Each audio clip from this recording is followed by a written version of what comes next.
You're listening to the Big Cast, your source for the latest in financial technology. Brought to you weekly by the Best Innovation Group, with your hosts, John Best and Glenn Sarvati. Welcome to another edition of the Big Cast. My name is Glenn Sarvati on behalf of the Best Innovation Group, where we like to do cool things with financial technology. And to help support those types of things and make the most of it for the community, we've got a great interview today with Deirdre Campbell from Edelman Smithfield. And they've been doing for 25 years now a trust barometer. And we've specifically got the outputs from the most recent financial services trust barometer that help give some really good insights about the way consumers in general globally, and also in the United States specifically, their perceptions around different aspects of financial services, between just good old-fashioned banking, crypto, insurance, etc. And I think it's got some good actionable insights we can deal with there. I'll tell you first that you can always check out more about the Best Innovation Group by checking out our website, big-fintech.com. Got some interesting stuff for you there. We'll be talking more about artificial intelligence in just a second, but if you need some help navigating the world of AI, Best Innovation Group is certainly well equipped to help you with those types of endeavors. Let's hit on three kind of big news items that I think are worthy of people's attention. Open banking in Section 1033. We've been talking about that quite a bit. Well, forget that. Just skip it. Just pretend it never happened. I'm being flippant, but it is likely now that the rule that the CFPB passed and issued as a quote-unquote final rule late last year, in October, I believe it was, is now likely to be withdrawn. So back to the Wild West on this one, like a lot of other whipsaw effects on regulation that's been happening over the course of the last 3-4 months. A little bit more to the story behind that one. The CFPB has chosen not to defend the rule in a court case that was brought by a Kentucky bank and the Kentucky Bankers Association. So that, in theory, would have led to summary judgment against the CFPB and basically knocking the rule off the table. However, the Financial Technology Association stepped forward and offered to intervene and defend the lawsuit on behalf of other interested parties. And the judge responsible for the case said, okay, yeah, let's go ahead and do that. At which point the CFPB said, not so fast, let's just kind of get rid of the rule altogether. So I think that was probably their intent. They thought they might have had a slightly tidier way to do that, but now they haven't formally pulled it, but I think it's safe to assume that that's what's going to be happening. Been a long trail on this one. It's kind of interesting. The whole idea, data sharing is the big piece that gets interesting. Non-banks wanting access to data to help create a greater array of financial services products beyond what the banks have to their disposal. A lot of the wording around this and what the supposed original intent, it dates back to the Dodd-Frank Act, is to make it easier to switch banks. I mean, basically a switch kit to go between. A lot of the conversation, and this is where the whole thing gets very convoluted, there wasn't a whole lot in Section 1033 that would actually lead to making it easier to switch banks. It would actually just make it easier to engage with additional organizations providing financial services, leveraging the data, which gets into that question of who owns that data. Is it your financial institution, or is it the consumer that's actually generating the data? We're likely to be talking about this one some more. In fact, let me mention also our next upcoming CU Town Hall that we do. I think we're going to be shifting to a monthly cadence during the summer months as people are traveling more. We're looking at Wednesday, June 11th for the next one. That's at 3 p.m. This is live, so we hope you can join us directly for a Zoom call. Wednesday, June 11th, 3 p.m. Eastern, noon Pacific. We typically just latch on to one of the hot topics of the day and have a lively topical conversation around what people are thinking about this one. We haven't officially set that, but I've got a strong suspicion that open banking is going to be a big piece of that conversation. My quick take on this one is careful what you wish for. No one likes to be told what to do. So from that standpoint, the fact that the rule is going away, it was a flawed rule, absolutely no question about it, in terms of the cost to the financial institutions, the ability to actually receive proper compensation for what they were doing, and the security aspects of it as well, because you know that at the end of the day, if any data breaches resulted from this, it was going to be the FI, the credit union, the bank, whoever, who was going to be blamed, or at least the people going to them for remediation. Having said that, this is happening anyway with the largest banks. And if this is used as an excuse just not to participate and do something in this realm, I think credit unions risk just falling further behind the curve and looking antiquated. So a lot more to come on that one. Also, news of the last week, the latest fiasco in generative AI. You may have seen this one already. The Chicago Sun-Times seems to be taking the most lumps for it. I think the Philadelphia Inquirer, for some reason, hasn't gotten as much attention, but I believe they ran the exact same insert. As I think you probably know if you buy newspapers, a lot of the weekend Sunday editions tend to be printed in advance, and some of the content they farm out to outside parties to put together. And there was a summer supplement that was in the Chicago Sun-Times a couple of weeks ago with different summer activities and events. And one of the things was some suggested summer reading. There were 15 titles that were recommended that people might want to look at. Well, all of them were by real authors and some upcoming titles from some very well-known authors. Isabel Allende, you probably know that name, was on that list. The problem was that 10 of those 15 titles didn't actually exist as books. Apparently Gen AI just made them up. One of which was a fairly well-known Chicago author, Rebecca Makkai. I know I've seen that name on my own bookshelf. My wife has a copy of one of her books, but dealing with a Chicago local writer in a Chicago newspaper with a book that doesn't exist. It was outsourced to an outside party, King Feature Syndicate, a big organization. So, again, it's not like a fly-by-night operation. To his credit, whoever the freelancer was putting it together fell on his sword, came forward, said, my fault, my bad. I did preliminary research and I don't know why, but I didn't follow up on it. This is, again, the idea of generative AI, a great tool for research, a great tool for kind of getting out of the starting gate, a really bad idea to not review it and fact check it before. There's this belief that anything comes out of a computer is correct. I don't think that's a good idea to assume that. And the really amazing thing to me here is I went back because this sounded very familiar, made up titles from real artists.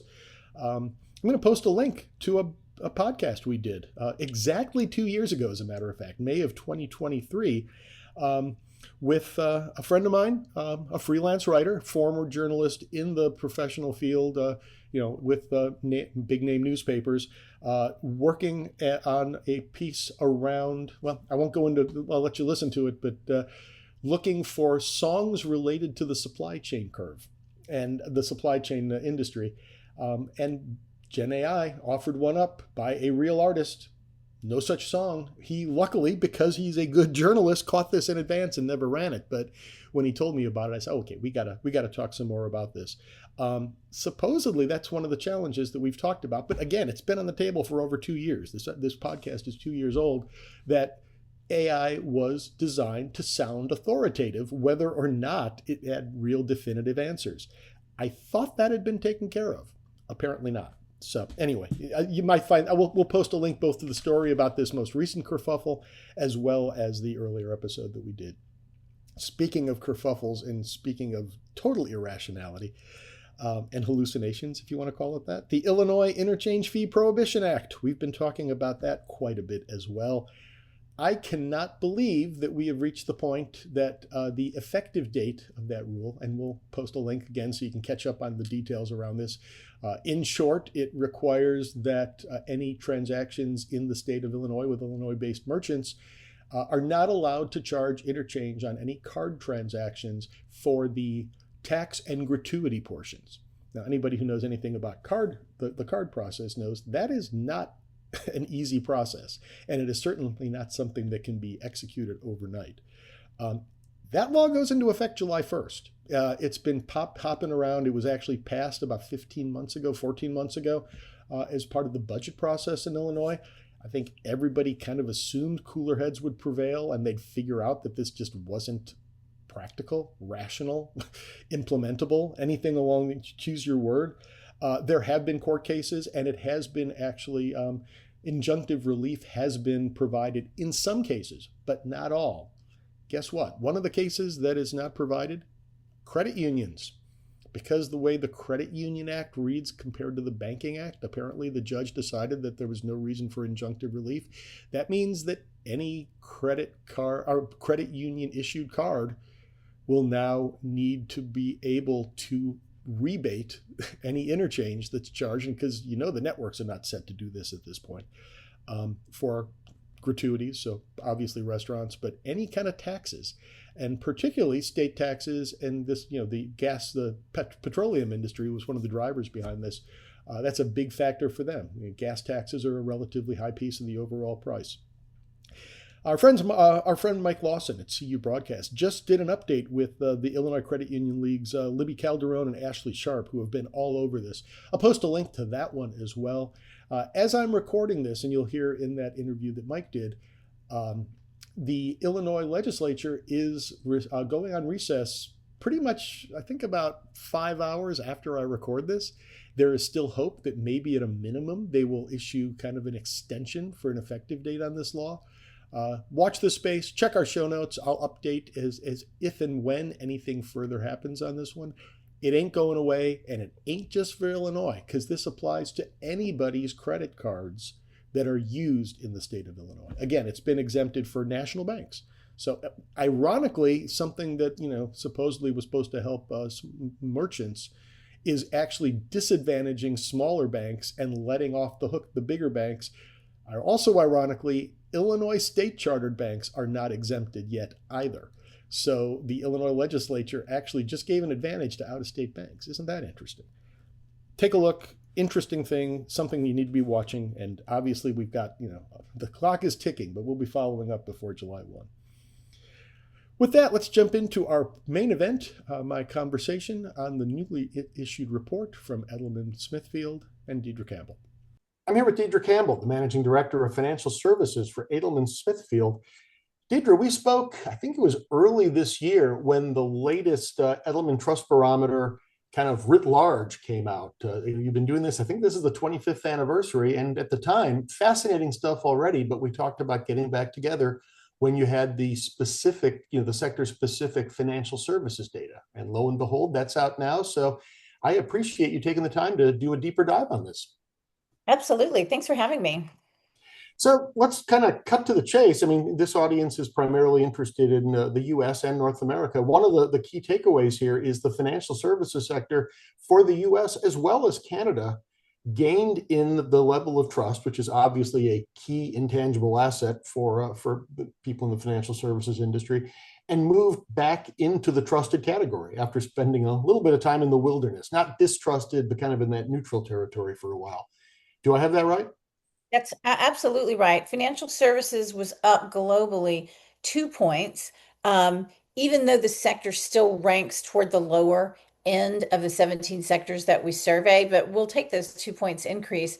But as you stated, in the United States and in Canada, both of those countries have returned to the trusted category for financial services. For the US, it's not been in the trusted category since 2017. And for Canada, has not been in the trusted category since 2019. And I think both of those countries have worked really hard through the global financial crisis, but most recently through the pandemic, to really earn the trust of the people that they serve in those countries, to really be delivering on their promise, and what was a really stressful and trusted time. And even now, as we look at the economic environment that we're in, the financial services sector is getting a lot of credit for holding firm amid economic uncertainty, and the feeling that the changes that were made as part of the financial services crisis and the global financial crisis are held strong. Yeah, I noticed that, Canada actually outranks the U.S. slightly, but I think it was 66% of respondents, right? Maybe that's not the percentage, but it's the score that you come up with. But yes, both Canada and the U.S. gained significantly, 7 points in 1 year, which is pretty impressive. According to this chart, as I'm seeing it, 17 of 28 countries that you measure have trust. They're in the trusted category for financial services. The interesting thing to me is that the highest levels of trust tend to be in Asian markets, I don't know if you want to call them developing markets, India, Thailand, Indonesia, kind of at the top of the list. Saudi Arabia and the United Arab Emirates also high, and Malaysia too. Is there anything else kind of going on from a trend standpoint that, was financial services one of the big gainers this time around, or is this kind of a trend that things got a little bit better overall in 2024? Well, I think you're pointing out a very interesting trend that we see across the trust barometer. Typically, we find more trust in developing countries because these are countries that are really very reliant on their government. They are reliant on business. They are seeing the good things that are coming into their countries, into their lives, based on a strong financial services system and a strong banking environment that they can count on and rely on to grow wealth, to grow their businesses. In developing countries, we've sort of passed that stage, quite some time ago. And so the bar is higher, the expectations are higher, and the role of business as it relates to, what's going on in our daily lives is more intertwined, and certainly financial services is at the heart of that. It's a really good point. It's kind of I guess, what have you done for me lately? I mean, we've kind of, banked some of these things and we're taking them for granted. So it just kind of causes as you say, the hurdle rate to get higher. And therefore, maybe we don't feel that much differently about it, but we have higher expectations. Is that kind of the way you think about it? Absolutely. We're more invested in the markets. We're more, we're looking at our investments day to day, or trying to not look at them, as the case may be. But we're just more mature in developed countries, and we just have more at stake, really. And earlier in the report, before you start diving in specifically to financial services, I noticed that business, writ large, business is the most trusted entity, more trusted than government, than the media, than non-government NGO organizations. Has that been true for some time? That's a little surprising to me, but maybe again, I'm doing that from the lens of the Western world. That has been the case since 2021. We saw business grow to become the most trusted entity. And when I say business, the trust barometer at its core measures trust in business, government, NGOs, and the media. And so you see an interplay. When government is more highly trusted, business is less highly trusted. NGOs have been in the neutral category for a very long time. And sadly, media has been in the distrusted category for quite a long time. You do see some breakout in terms of who trusts which entities relating to income, but in terms of the overall trust in those institutions, the business has been top since 2021. And you mentioned that financial services is not really leading the pack. Are you talking about different business components that are actually faring better than financial services? Any examples of who kind of tops that chart? We measure trust in 17 different sectors, and it is typically tech, interestingly enough, that sits at the top of all the sectors that we survey. Education is also up there. Um, Food and beverage, highly trusted. Healthcare, Interesting. highly trusted.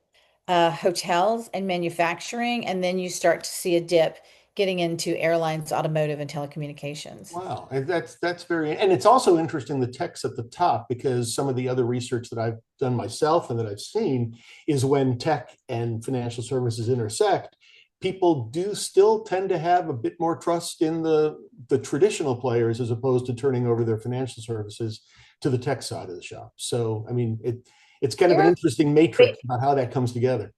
Absolutely. And to point the exact opposite, at the bottom of the trust barometer is social media. So tech as an institution is still the most trusted. Yet social media, which is the way so many of us interact with, one of the ways that people interact with technology is social media is the least trusted. That's Um, that's wild. Trying to detangle those two is pretty tricky at this stage of the game. But it's not like what we saw in financial services during the regional bank crisis. When we had the regional bank crisis in the US, the trust barometer had just come out and it said banking was in the trusted category. It was the highest trusted, and it was highly trusted in the US. And we sort of stepped back and said, well, we can't put this data out because since this survey was in the field, this big banking crisis has happened in the US, on a regional level. So we went back into the field to pulse just to the US to see the impact that the banking regional banking crisis had had on trust in financial services, and found that banking and financial services as an institution was still very highly trusted, but people began to question their own bank and began to question if they were well diversified enough, and how they might want to be looking at a myriad of investment solutions and not just be reliant upon one regional banking institution. It's interesting also, kind of the inverse of what I usually think of. I hate Congress, but I love my congressman. Uh, 100%. I'm nervous, I'm okay with banking, but I'm not so sure about my bank. We The, think in CEO trust that people are very trusting of their own CEO, but don't trust CEOs in general. So there's a lot of personalization in the data. again, you get to know somebody, and automatically you can create more trust the more you have an interaction with them. That makes sense. Mhm. Within the financial services, and you're broadly defining, including things like insurance, investment, things like that. Banks do come out as the best of all those financial services categories by a fair margin. Interesting again, when we talk about social media, not that they're the same thing, but the laggard in that group is, and still in the distrusted category. The only distrusted subgroup within financial services is crypto and digital assets. But they made a pretty good game this year, right? Well, it's interesting. Everybody is watching the space, right? You see the new administration in the US looking for, greater adoption of crypto, sort of opening the gates back up to the crypto kings to, come and be part of the conversation as it relates to policy making and the go forward. So I think we're still in a watch this space place. But again, I imagine it will be, because we do look at high income and low income, high income defined as the top 25 income earners of the country, and low income, the bottom 25.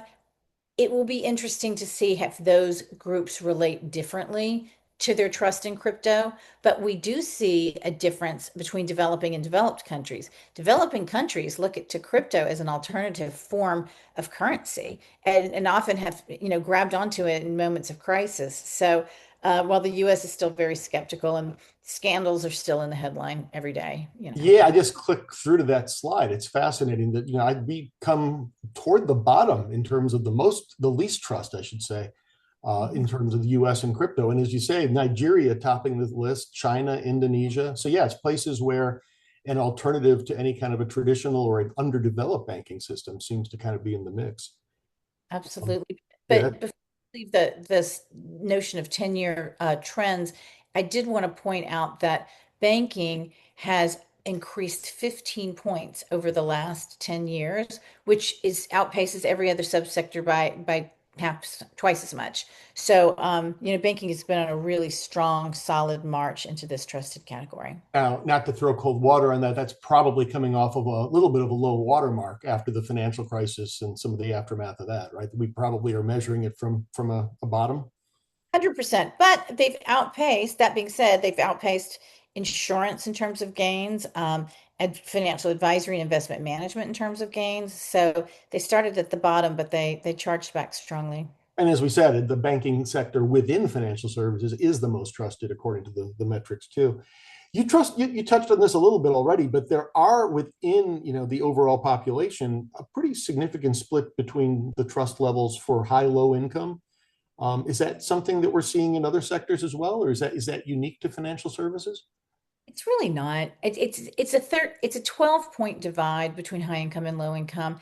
And that's for financial services globally. When you look at just the US financial services, the number's about the same. When you look at the trust barometer globally overall, the gap's a tiny bit bigger, maybe by 1 point. So you do see, a different perspective based on, how you're interacting with the financial institutions. And probably obvious, but might as well say it out loud, that it's the higher income individuals that have a higher level of trust. They probably run into less challenges, less overdraft fees, things along those lines. Absolutely. I mean, they're treated better, they're marketed to, they get personalized service. And it's sad for me to hear that at the lower income, We find that individuals are getting their financial advice from friends and family, that they're choosing to not invest in investment vehicles or participate in the market. And so it's concern that for those groups to build wealth, that they're not getting the same kind of professional services as the higher income group. You had another split that I found interesting as well, that you kind of broke it out by political ideology, and there's less trust as well, not to quite the same extent among the political left. I guess it's lagging. It's in the neutral category. I wouldn't call it distrust, but they don't perform as well on the trust scale as the political right. Yeah, it's really interesting when we sort of asked about political affiliation and trust in financial services. We didn't see any difference at all based on gender. We saw not so much based on age range, but you did see that the low income were going to be less trusting. So, we've seen that through other data, but this is the first time we've seen that left leaning are significantly less trusting. So, it's kind of interesting, and I've heard a lot about how the political dynamics in the US have kind of flipped. And I think this chart sort of shows that when you think about left leaning being most distrusting. So, and just to clarify again, if I'm recalling correctly, the time that this survey was in the field predated the outcome of the US election. What was the timing? We were in the thick of it. Yeah. So it's the middle of October through the middle of November. So it's interesting. I mean, you see, people's perceptions of the economy. It's just amazing how quickly, the left-right divide changed. Suddenly, people who, lost the election suddenly thought the economy wasn't doing as well, and vice versa. So Right. I wouldn't like to think, but I'm suspicious that maybe some of those metrics could look a little different already, just with the events of the last 3, 4, 5 months. Yes, it's very interesting. And in fact, we're putting out a new trust barometer in the next couple of weeks on trust in brands. And so that will sort of be fresher data and will maybe give us some insight to how people are feeling about the brands that they interact with. And certainly financial services will be among them. And this was the 25th anniversary. You've been doing this survey for 25 years, right? Yep, 25 years. Richard Edelman launches it at the World Economic Forum in Davos, Switzerland. And it was really one of the elements that sort of guides discussion there on the mountain for the week. And I've seen it in play many times. I had to see it to believe it, but I've seen it in play. And it really is a driver of conversation. And is this data all freely available? Can we point people to the website to track down? I mean, I'm looking at some great slides here. Yeah, absolutely. It's available at edelmansmithfield.com. And you can just download it right there off the homepage. Yeah, I'll navigate through, get the link, and include it in our show notes. Anything else we haven't touched on from the financial services standpoint? As you can tell, I'm fascinated by this stuff, and I'm already looking forward both what we learned from the most recent kind of pulse that you took on the branding side, but I guess you'll be in the field with year 26 come this October, November, right? Absolutely. But one data point I would like to point out, and it's my favorite data point. Every year since we have been measuring trust across those 17 sectors. So while I mentioned that financial services as a sector is among the least trusted sector that we survey, even though I'm happy to say we're in the trusted category globally again this year. However, when you ask survey respondents, how much do you trust your employer to do the right thing? It is the employees of financial services companies that tell us that they trust their employer more than any other sector that we survey. And that number has been rock solid in the high 80s straight through the pandemic, continues to remain. And so a message that we give to clients is like, don't overlook these brand ambassadors that are sitting within your company that understand the mission, trust where you're headed, proud to be part of it, and are there to leverage and help you build trust in your communities and with your customers. Yeah, I kind of picked that up. That we've got kind of a ready, at the ready, we've got an army of evangelists out there. But what I'm hearing is that's somewhat unique, or at least and even to a greater extent in financial services than some of the other business sectors.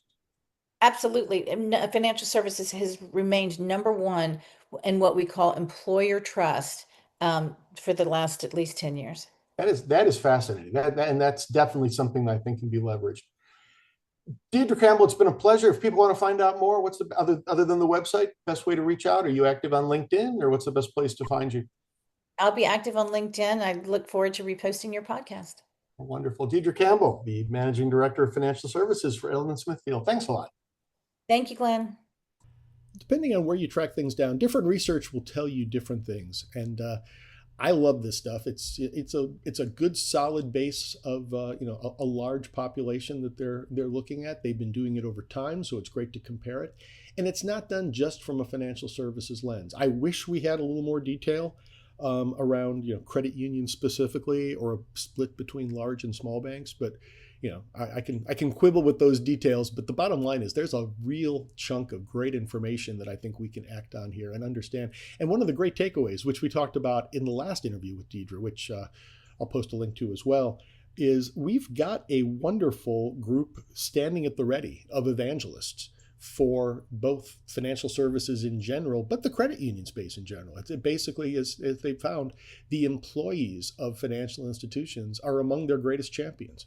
They believe in what they are doing.